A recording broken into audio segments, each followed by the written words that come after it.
So it's my distinct privilege to welcome back to campus Barnett Heltzberg. If you've heard of a small company called Heltzberg Diamonds, 1963, Mr. Heltzberg became the CEO of Heltzberg Diamonds.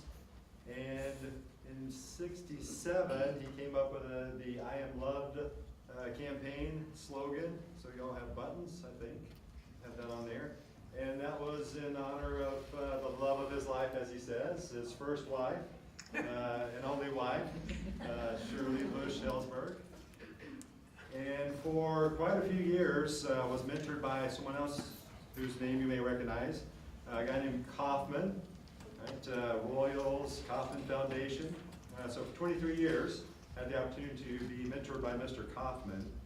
And when he sold Heltzberg Diamonds to a company called Berkshire Hathaway, some other guy you may know who is chairman of that company, what's that guy's name? Warren Buffett, yeah, you may recognize that name. In 1995, sold to Warren Buffett and Berkshire Hathaway, and immediately founded the Heltzberg Entrepreneurial Mentoring Program in order to give back to entrepreneurs. And so in that role, since 1995, has served as a mentor and a mentee himself, and always likes to give back to potential entrepreneurs and actual entrepreneurs. And so as part of this speaker series, we're very pleased to have with us Mr. Barnett Heltzberg.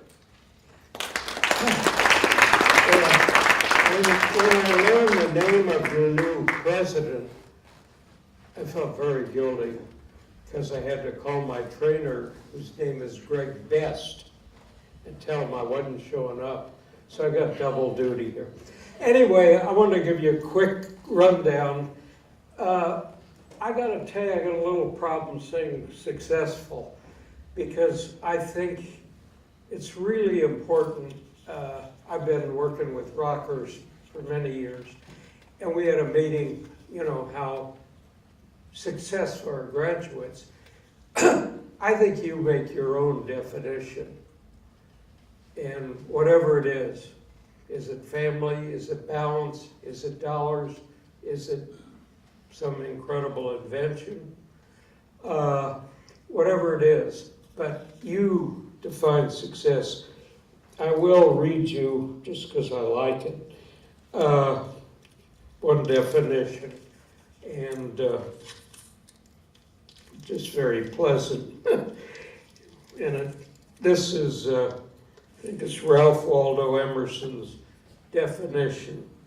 To laugh often and much, to win the respect of the intelligent people and the affection of children, to earn the appreciation of honest critics and endure the betrayal of false friends, to find the best in others, to leave the world a bit better, to help in leaving a better social condition, to know that even one life has breathed easier because you have lived. And that was his definition. But I think you define your own. So, I read a quick history. Main thing I like is your questions. And that's really how I like to structure these things. I give you a quick history. Well, the button, here's the story in the button. I've always loved advertising. So, I don't know if you've ever met anybody that's really obnoxious in love. You know, not everybody's that happy. Who wants to be around them? I was that guy. Horrible. I'd never been anything hit me like a railroad train before. And anyway, I've always loved advertising. So I'm home, and I draw up this little thing, and it said, give her an I Am Love button or give her a Heltzberg diamond. One's free, one is $55,000. But whatever you do, tell her she's loved. And I threw it in the wastebasket. It was way too embarrassing.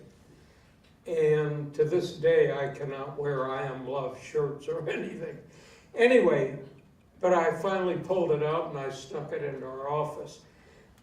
Claude Burke was our artist, fabulous, maybe 37 years. And he said, I like it. I went to my brother, Charles, he says, we gotta try it in some markets. We gotta do it. I went to my dad, very unusual. He said, look, I don't like it. It'll fill the stores with hippies, but if you're gonna do it right. Well, we had the right people, Mr. Burke and a young lady who's an incredible copywriter. And frankly, the town absolutely went nuts. It was incredible.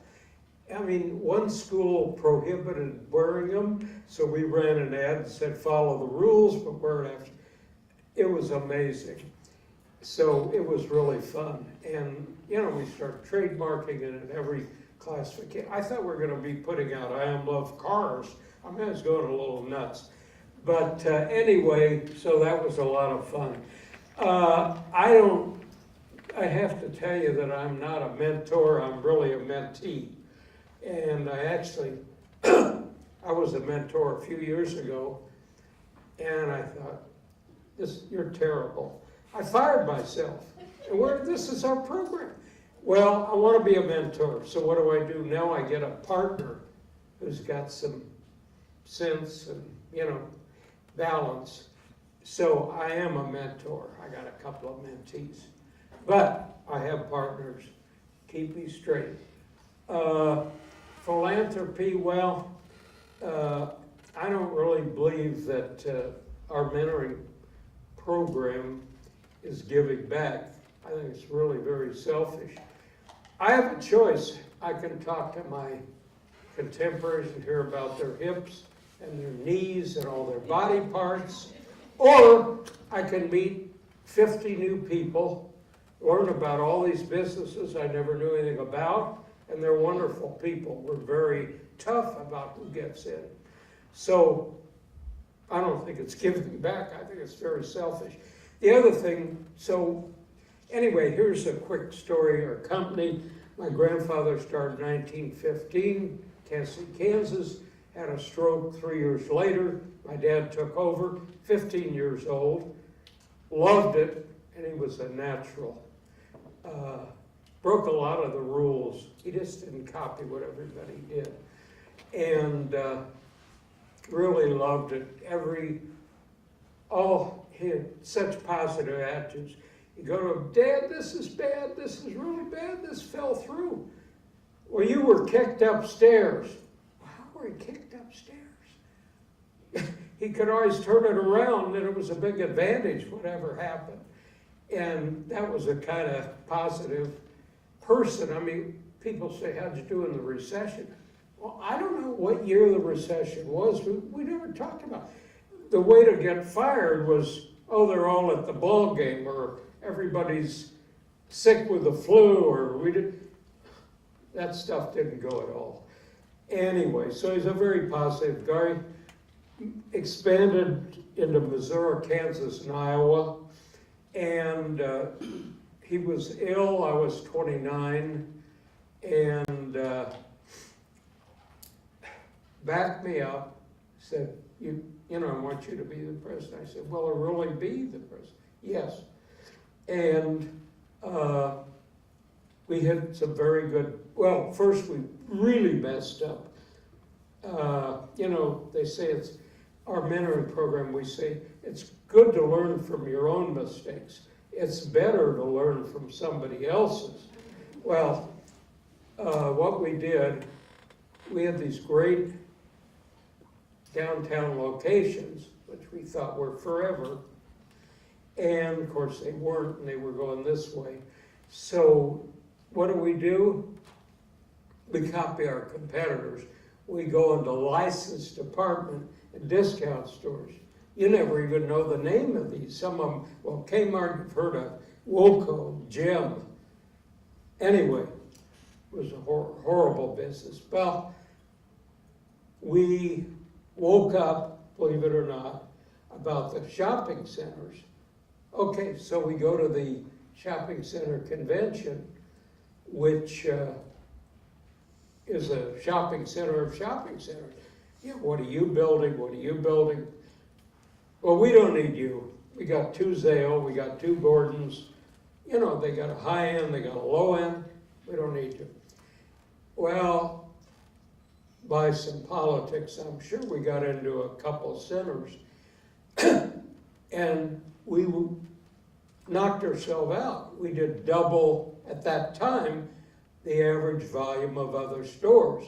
Well, if you're paying 5% percentage rent, now you guys in finance understand that, I know, and you're doing $1 million, you're giving them 50,000, and they're doing 500, 25,000, all of a sudden you're a pretty good looking guy. So we expanded, and great people, fun people, and it was a very tight ship. It was great. So we did that. So then I was getting lazy. Frankly, I think that the company had outgrown me. What I saw coming was tremendous increases in costs of occupancy. And you know, you don't make money in 100 stores, you might make it in 6. You got a $6 million store. Well, guess what? You go to renew the lease, guess what minimum the landlord wants? Maybe he wants $300,000 because you're doing that as a guarantee, maybe more. And I was scared of that. And I did not see this online stuff coming. Yeah. So anyway, I'm very lucky. I won't bore you with the stories of the doctors that have tried to kill me. But I will tell you, you're a lot smarter than you know, and listen to your gut. I went to a doctor, and my basic doctor got Alzheimer's. He calls me out of business. Okay, where do I go? Go to this guy. Well, take 4 pills instead of 3. It's been working for you. Some reason, my gut says, try another doctor, check it out. So I get another name from a different reference. And this man says, I want a blood test. Okay. Okay, cut your dosage. Why? You're toxic. What's that mean? It means you can have a heart attack. So I'm telling you, the guy, little professor inside you, pretty good, pretty good. So, you know, I don't care, doctors, lawyers, CPAs, they're not all sacred. The other thing, we did start a school, and I don't know, any of you gonna go into education? We started a charter school. It's been very successful. It's had its ups and downs, like any institution, except this one. But we're a blue ribbon school, if you know what that is. That means one of the best high schools in the country. And, you know, we're just hitting on all cylinders. So it sounds like you've sometimes taken advice from people and sometimes not. But Ewing Kaufman was somebody who gave you advice for 23 years. Tell us a little bit about, how did he find you? Well, how did he pick you out of a crowd? Okay, so my wife and I, now you understand this. I have fun, I go to the restaurant, the waiter says, what's that? I said, well, it's a very small West Coast distributorship. You know, it's no big deal. You want to see samples? Come to my car. Oh, the poor guy ran away. I think he was a cop. Thought I was a cop. But anyway, so we went to a seminar in Pebble Beach, California, and Mr. Kaufman was the speaker. And do you all know who Mr. Kaufman is? Okay. Well, somehow I finagled myself and had a drink with him after. And he said, when you get back in town, come to the office, come by. Well, started a 23-year relationship. I never said he was my mentor, might have scared him. But I'll tell you, I think the most significant advice he did for me, for our people, we were doing great profitably. And I would go over these salaries. And anybody else would have said, you know, pay as little as possible. He was the opposite, and it was fun. So I thought that was probably the most valuable thing I got from him. A lot of other things, but to anybody else in the world business you talk to, mostly, oh, pay as little as you can. Maybe it's not the philosophy everywhere today, but anyway, that's the best thing he gave me. Did you ever play poker with him? Never. I'm a card idiot. I wouldn't dare. I think he started that company from So, poker. my great uncle was his next door neighbor in Leawood. And my great uncle, he approached him, he said, do you have $5,000 to invest? Because I'm starting my own pharmaceutical firm. And my great uncle said, I've got 5 daughters. I gotta save my money for all their weddings. I'm so sorry. Could he kick himself now for not having invested? Well, you know, one of my very best friends was named Barney Carbank, real estate man. And he sold Kaufman his first headquarters, a little building that's still there. It's 10 in the morning, and Kaufman, how about a drink of scotch and all this? So Kaufman says, would you, instead of cash, take stock? Well, Barney figures, not with this guy. So, I don't know how many millions it would have been, but, you know, like, don't look back, they may be gaining, if you old pitcher from Kansas City said, but anyway, incredible story, same deal. Yeah. Amazing. Well, he was very unusual. The greatest thing he did was, he was such a people guy. You know, if he had an opening, hundreds of people would show up to get that job because it was such a great place to work. And you think, because I noticed, how many of you have already talked to Barnett, because he came around just to introduce himself to you, right? That's something that Mr. Kaufman did too. And did you kind of role model yourself after that, or is that just naturally part of how you connect? Oh, I'm now the genius of everything. I invented everything. So I'm not gonna, no, I didn't know that, I really didn't, but I don't like these stuffed shirt guys that, you know, so anyway. So when you started the mentoring program, it's clear that you saw a need for younger entrepreneurs who were getting started or trying to grow their businesses, that they needed somebody to kind of guide them. Talk to us about maybe Danny O'Neill or somebody else that you've mentored or worked with. If you weren't their mentor, at least you found them the right mentor.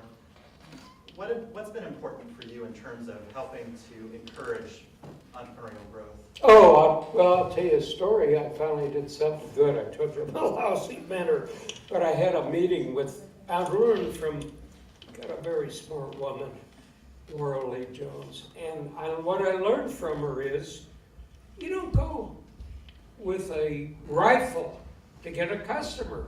You go with a shotgun. You say, here's a list. We're going to get these 10 people this year. Okay, so I'm meeting with this young man. Business is bad. So I said, well, let me give you a thought. Told him the Laura Lee story. You just pick a few. Focus. Oh, he says, that's what we do when we're in trouble. Why don't you do it all the time? Well, he just wrote me at 6 great months. He's focusing. So that's, but we've had, of course, Danny O'Neill is a phenomenon. Rick Kriska and his wife started they would fill the black powder in the, what do you call those? Cartridges for... Cartridges. And that's been a big deal. And a wonderful lady named Emily Voth started making soap in her kitchen and has grown it to, she's out of her kitchen in a beautiful, her own building now. And it's called Zoom Bars, and you may see it in your grocery. And they make everything. They make you know, detergents for the wash, but soap bars, great products, natural, goat's milk, and great stuff. So, we've had some great successes, and of course, they do sell out. In fact, Emily just sold out, and we've had others sell out. But we don't let them go, we keep them in the group. That's great. Well, we want to give you a chance to hear some pitches from some students and then get a chance to get some feedback from you and some advice. Here, you're speaking to the deaf, so I'm gonna give you a microphone. Okay. This goes to my hearing aids. It is also a lie detector. Please be careful. So we're going to have him come up here, Barnett. So Who's first? Brandon's actually first. And he's like, oh, I'm excited. This is great. Probably don't need this, Brandon, but clip it up close to your voice box.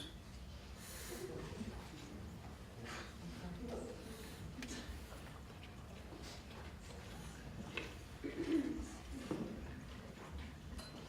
you hear me? Yeah. Now, Brandon, you're pitching to him, not to them. My name is Brandon Sowers. I'm the founder of Delta Homes. Delta Homes is a company that builds custom designed tiny homes for students as an alternative living option. Because today, college students are forced to live in inadequate, overpriced, rundown, temporary living spaces that are meant to house as many people as possible with little regards to the individual person's living needs. So, to fix this problem, we designed these houses explicitly for students and also provide a place for students to put that house on a piece of land to create a community of students in order so they can build relationships, engage with each other, and have fun. Now, on average, students in Missouri spend $20,000 in temporary living for just 2 years. So they can take that $20,000 and invest it into my product and have something that's personal and lasting. Now, there's a market opportunity of just under 6,000 students at the University of Central Missouri, with 522 units that can be placed on plots of land close to campus. And initial investments of $5,000 allows me to get necessary software and for marketing purposes. So come enjoy a new way to live with Delta Homes.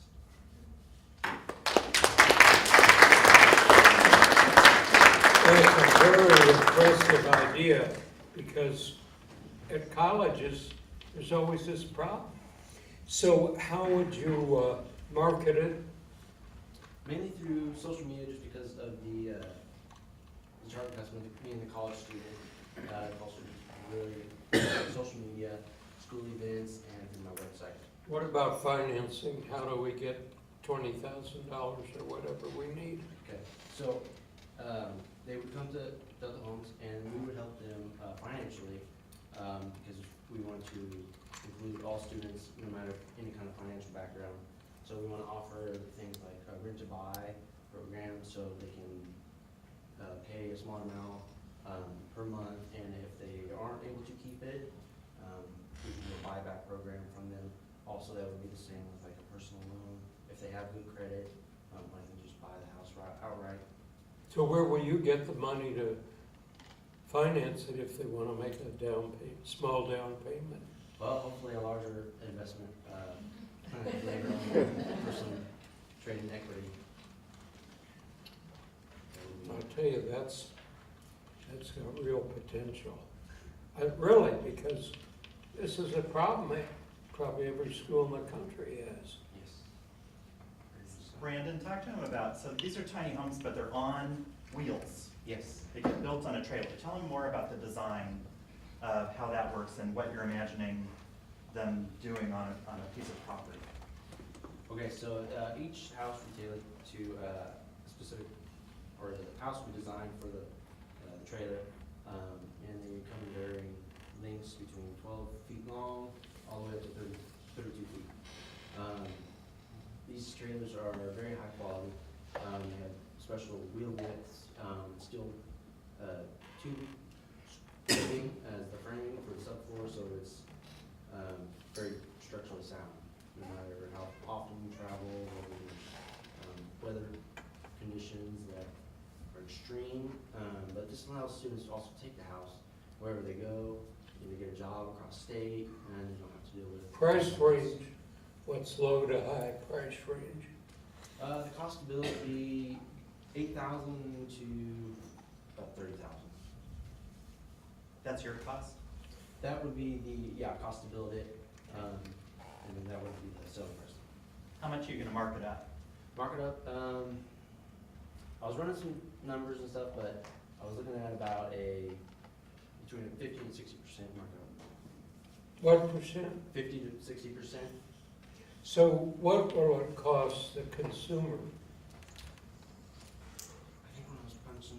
Are you saying the 8,000 will be 12, 13,000? So about an Retail. average was about like 25,000, 28,000, something like that would be the selling price to the student for an average. Sounds really interesting. Okay, So, who wants to put money in this? Let's get some money out of it. That's very interesting. So does it look like a trailer? The complete design of it. Yeah. So the houses can be designed however the student wants. There's at least 30 plus different designs you can get as far as exteriors go, not including what you can do with the interior, and furnishings and things like that. So we want to be able to have functionality for the student and the inside, and also have an exterior design that's Okay, I want mine with mules on it. Can you do that? Okay. can be done. We want school colors. Yes. Can be done. Great. I think that's really interesting. so do you think is that something, would it be marketable in other communities? I would sure think so. I mean, I would look for where the biggest problems of young people are getting housing. And that would be the most pregnant parts. But I couldn't believe, you couldn't do it.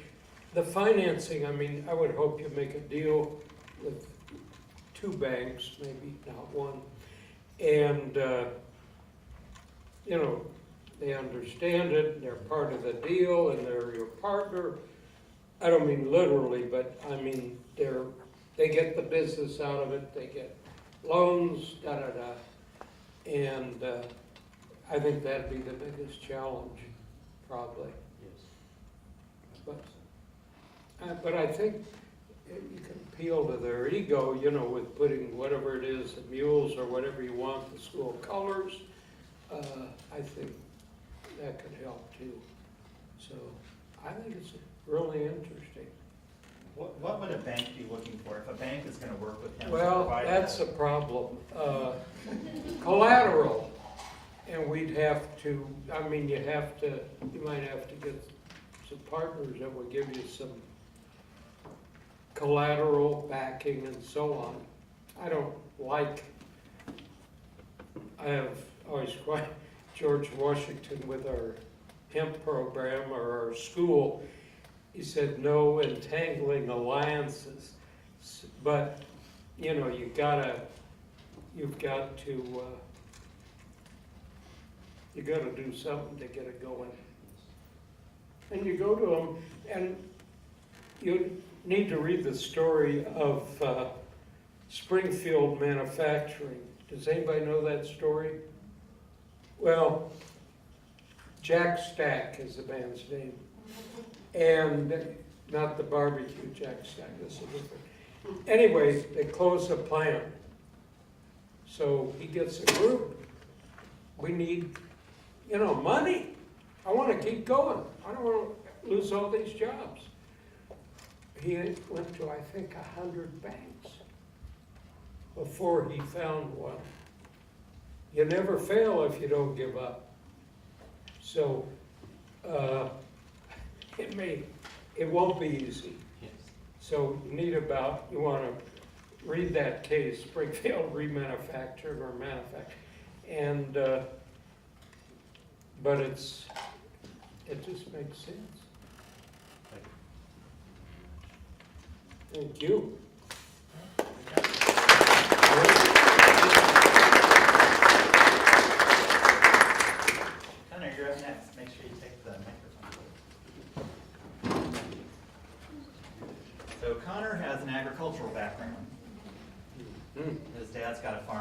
among I should have other brought my wife. She does too. things. Well, he's got 40 acres that he's got a plan for. Is this loud enough for you, or should I move it closer? No, it's perfect. All right. So, my family farm, we have around 1,000 acres. We're fairly small.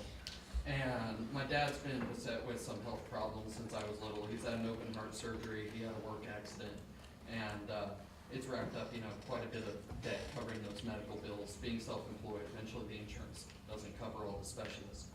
And so we have a lot of illiquid assets, and on paper we're worth quite a bit, but the cash flow, I actually really like your list, because cash flow is king.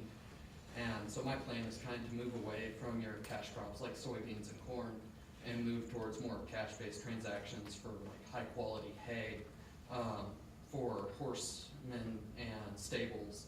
And also there's bull lots near us that need a constant supply of hay of a really high quality. And my marketing plan is kind of to, instead of sell it, spot, rather, year by year, go ahead and move it out to multi-year contracts where I can guarantee them rights to the hay from those acres. I'll provide the delivery and everything because all my customers are geographically fairly close. And I can reduce the operating costs. I don't have to invest as much back into expensive equipment. And then I can actually improve my net margin even though I'm not improving my gross margin. Well, I don't understand why, how are you gonna cut the operating costs because it's a multi-year contract? How's that? Yeah, so, when it comes to. Except selling expense, forget it, but I don't, you got this very high equipment investment? Yeah, so the current problem that we run into is my dad mechanics on the side to make the cash flow work. And when it comes to soybeans and corn, you have to have a combine, which a new combine now costs around $500,000. And a used one still costs low six figures to get one of any quality. And we already have the hay equipment necessary. We could upgrade it as we go, but it's, $50,000 as opposed to putting, another $200,000. And currently it takes us, 2 to 3 weeks to get everything planted with our older equipment. If we went ahead and invested that in a new planter, the new combine, it moves down, that activity to a week, and you hope you see the returns by catching that critical rain. But you're not guaranteed the returns year to year. Meanwhile, with the hay, we already have the stuff we need with a few minor upgrades. And So it doesn't rain this 1 year. You got a multi-year contract, how do you deliver? so you essentially promise, I want to make sure I understand your question. How do I deliver every year? Well, I thought you want you want me to contract Yeah, for multi-years. I want to buy this much hay, Yeah. 3 years, yeah. or whatever the crop is. Doesn't rain, there's no crop. So what happens? I guess I should mention this, the 40 acres that I'm testing this on, it already has a paid for irrigation. Yeah, sorry, like that's kind it. of important. Okay, that's a great answer. Yeah. Good, so you can do without rain.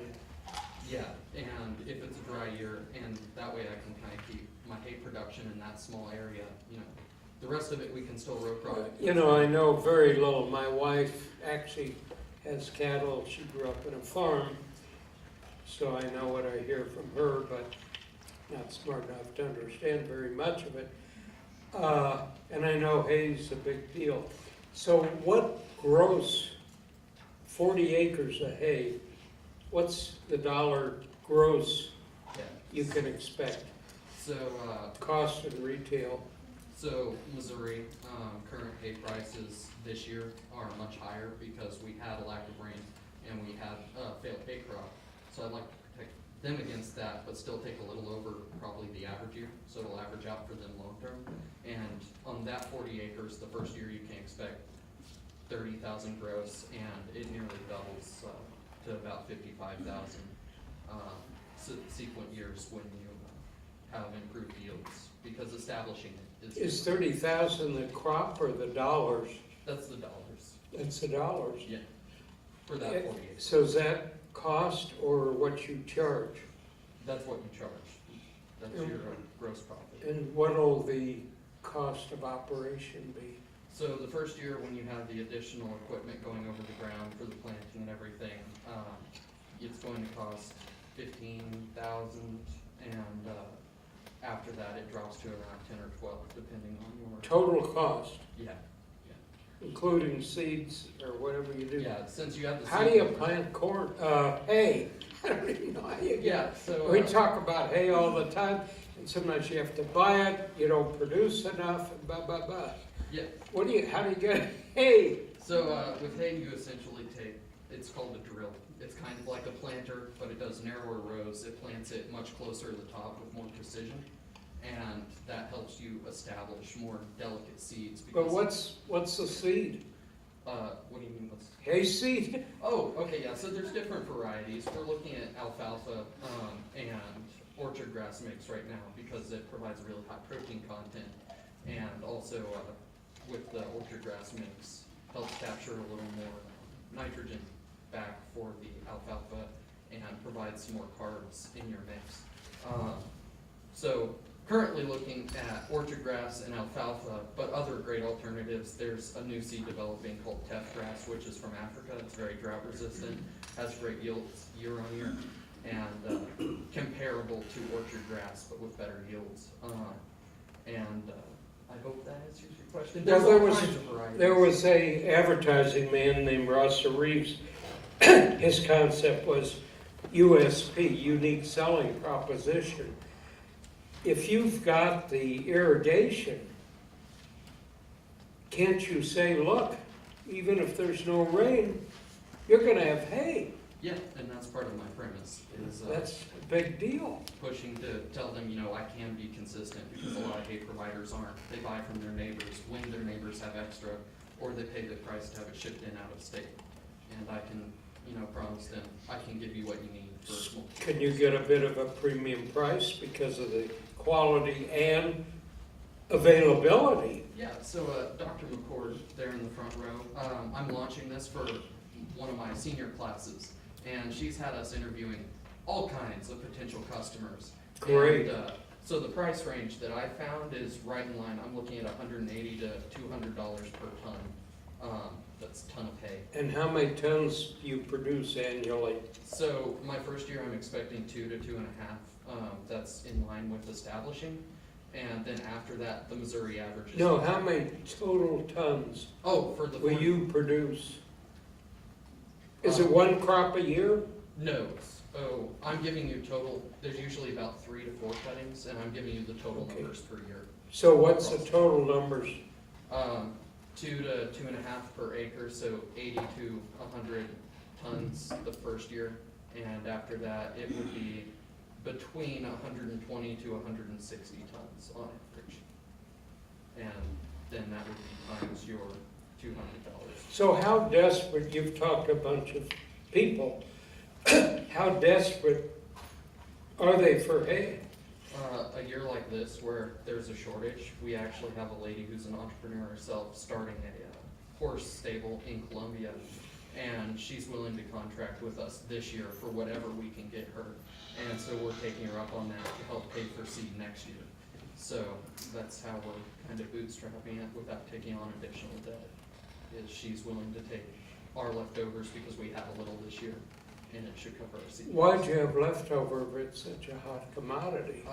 We have cattle, but we have more hay than we cover cattle. So when we weren't sure until we took up the last cutting here in the last few weeks how much we would have, and that's kind of standard in the industry. You can look at the field and kind of guess, but you don't know until it's. So how big is your biggest single customer? What percent? Of the first 40 acres, I have a potential customer in St. Louis who I've talked to, and I think I can get next year, who would cover 60%. Then the lady I'm talking to now, she could cover 50. I may have to scale up next year depending on how much she wants, because she hasn't told me how many horses she's. I mean, he'd buy 60%? Yeah. That's great, that's horribly dangerous, because I always ask this question when we interview new mentees. And we had one lady that had a nice business, one big customer, 60 or 70%, and lost them, went out of business. Guess who the one customer was? My old company. So that was a double whammy for me. So it's a mixed blessing, you know what I mean? The nice thing is it's a commodity, and we have that one big customer who wants about 60%. And then in the wings, I've talked to about 4 or 5 who would be in the 30 to 40% range, and they're all willing to buy once we get established. And are they willing, how much will they pay down for the 3-year? What's your, how long do you want the contract to be? I'm looking 3 to 5 years. Okay, Yeah. and what's the dollars in that contract total? So that would be 3 times, let's use the guy who's 50 to 60%. So we'll say he needs 100 tons the first year, times 200, that's 20,000. And then I would have, you know, a 1 to 3% inflation over the 3 years. So around $65,000 for the whole contract. And how much do you get on the signing of the contract? I would have a minimal, you know, retaining fee, because a lot of farmers, it's still a cash flow problem for them too. And horse stable owners as well, they pay for their hay with their monthly rents. So I just signed up for 3 years, 60,000. What do you want from me in cash now? 5%. That sounds like a good deal. And there won't be a cash flow problem with that? No, they'll have their annual payments, and that'll, you know, the first, even if they, I'm willing to customize it on customer basis as well, but they pay for their yearly hay on delivery. And so your first cutting is in April, you generally get your second cutting May, June, and your third and fourth cuttings come in late summer. So we're getting, you know, a pretty nice spread across the middle of the year. So what's the competition? So the competition is highly regionalized, and a lot of farmers have, you know, small acreages of hay that they use for personal use. But I've talked to a lot of farmers who produce it themselves, and they don't really sell it because they end up using it for leveraging their cattle production, and rather than using it on the market. And so since they're selling off the top, hay prices have remained inconsistent at best across the last 15, 20 years. And I'm looking to, you know, kind of stabilize those price swings against the weather and charge a premium over the average over the last, like a five-year moving average. So you get availability, quality, and it sounds like the big deal is availability. I'm gonna have hay for my horses. Oh, my wife runs a bunch of cattle. Well, if you don't have enough, you gotta go buy it. Yeah, so I interviewed over 30 people who use hay, not including producers, and 10 of the 32 were buying hay from out of state this year. You did your homework, that's great. She's been on my back. I should have talked to you, because I tried to start a business. I didn't do my homework, so, anyway. Well, you've got a unique selling proposition, it sounds like. Yeah. There's a real reason. So that's really makes some sense. Thank you. You're welcome.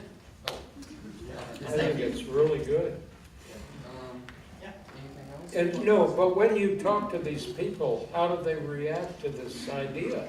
So regionally, it's unusual. They like to sign year to year because I've really tried to nail it down in my interviews as I've progressed. I've asked slightly different questions, and I still need to loop back to the first people.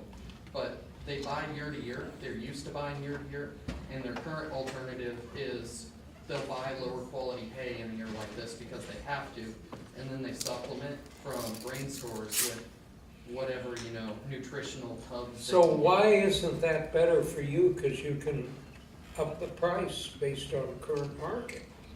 I would like the stability in budgeting because it helps our cash flow situation, you know, like year to year. If it's going to be a down year for hay, we can still count on our contract providing us what we need for our operations. And it's a fraction of the farm. Well, what about I got this contract with you. I got lots of rain, I don't need you. I don't even wanna buy it.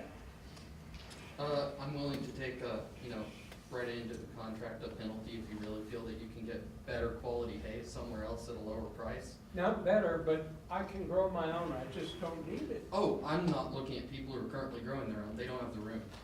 I'm looking at horse stables and feedlots that are exclusively buying.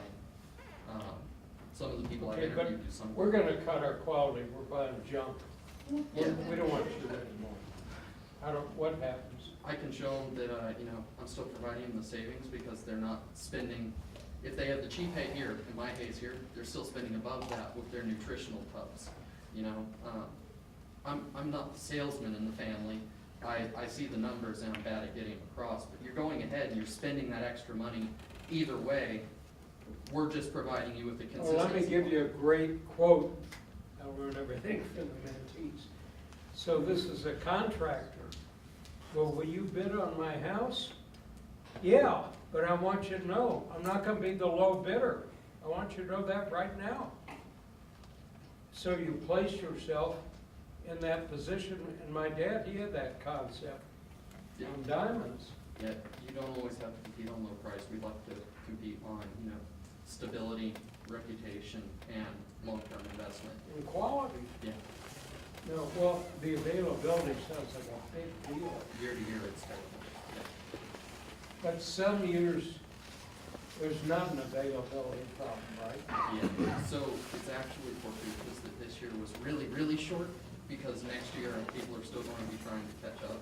So there will still be a lag in the market price that keeps it above average and gives me a little more leverage when. So what's the worst case scenario for you? Worst case, I've run it, I sell it at $150 a ton back to the farm, and we invest in more cattle because we have increased hay production, we have the room for it. How many cattle do you have? Currently, we're running about 50 breeding head, and that's providing us, some cash flow that pretty much goes into land payments. If we increase that another, 40 to 50, we'd be about at capacity. What kind of cattle? Currently, we have Charolais, purebred. My grandfather helped found the Charolais Association in Missouri. So we have great genetics on that side, and then we're crossbreeding things to produce beef cattle. Yeah. So, That's very I hate to cut this off, Yeah, but. because I he's wish getting my a wife lot of was great here. advice, and how much are you gonna charge him for this? Quite a bit. Yeah, okay. I think your Well, this is microphone very went off.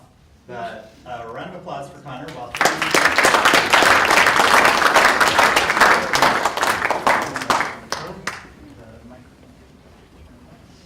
Turn it off. We can hear him. Thought it wasn't working. So we got one more. Very exciting. See, these people are USPs. They got unique selling propositions. They got something that's not everywhere. Now, what's your USP? So, my name is Cora Kohler, and I'm the founder of Hounds Hoses. So what I do is I take authentic fire hose and I repurpose it into an extremely durable dog toy. I came up with this idea because my own dog Vanelli loves toys. The problem is I'm spending money on these really expensive toys that she's shredding within the first day I give them to her. So I decided to do something for myself to figure out what can I get her that she's not able to destroy quickly. And I came across real fire hose. So I just recently started selling these products, thanks to Mary's class. So I've been selling for 2 months now, and I've sold just over 218 toys to 5 states, and totaling just over $2,200 in revenue, with a profit margin of about 79%. I also was recently picked up by 2 retail locations so far who are selling them, and they have approached me with an opportunity to sell them gift sets for the upcoming holidays. But I have found that before I'm able to do this, I'm needing to invest some more money into my business so that I can purchase another additional sewing machine, bring on an employee to help with production, and some materials that are gonna go in the gift sets. So the best part about my product is that I'm saving all of this fire hose from the landfill. The fire department has to go through these annual testing, and if there's any minor defect or if it's been in service for over 10 years, they have to throw them away, and they currently don't have any use for them, so they just throw them in the dumpster. So I've started gathering this fire hose just from one local fire department in my city, and they were able to donate. I have around like 1,200 feet of fire hose to start with. And because of their donations to me, I'm giving 10% of the profits back to them to help support them in tools and trainings that they need for keeping our city safe. So that's my business. So what's your pricing? Tell us about your competition. So the pricing ranges anywhere from $7 up to $15, Is depending on that the toy. retail? Yeah, that's what I sell them for. And what is your competition? My competition, there are some toys that are being sold at pet stores that are made of fire hose, but it's a really low quality hose, and it's not the type of hose that's like used by the fire departments. It's just the same type Okay, of. but I hose. own a dog, if I did. A toy's a toy. I'm not gonna classify, I don't have to have fire hose. Don't you have The difference a lot of is, cheapies out there? the cheapies are the ones that they're being shredded and torn up really quick. So you have to take it away from the dog, usually the same day you give it to them. They have parts of it ripped off and just shredded everywhere. So that the toy, I'm spending, $10 or $15 on a toy. I'll go to school, come home, and she's already like dismantled it across the floor, and I have to throw it away. And how do you get that across in your packaging or whatever you My do? branding. I am branding with the fire department logos, so, and a lot of my advertising and my website all talks about, authentic fire hose. And it's something I'm still working on, but through like my advertising and the videos I've made and social media, it's getting a lot across from people that are putting their own testimonials, so they're buying the toys and they're posting about how their dog hasn't been able to destroy it yet. So then that is causing other people to buy off of what they're posting. Frankly, I don't care about fire hose, I care about my dog. Right. Here's something safe Right. that won't shred. I think the package needs to say that, the label and all that. I'm not worried about repurposing. I throw everything away. I'm a terrible, no, that's not. My wife, you don't get away with that. But you know what I mean. That's not the big deal. The big advantage from what you say is it won't harm the dog. Yeah. They're not swallowing it and tearing it apart. So that's a plus. This is frankly tougher than the other ones. It's not a USP quite as much. You've really got to sell it Right. and make a reason. But if those other would shred and damage the dog, put a little fear on your label. You don't knock anybody, you just say this will not do this and this and this. Safety for your dog. But repurposing, that people like it, that's good, but I want something good for my dog. So, Right. but I think there's potential. I think it's a lot of it depends on your packaging, your label. It's clipped every one, explaining tremendous advantages, which there are. Yeah. So, and what will retail for? They retail from anywhere from 7 to 15, so it's about 79% profit margin.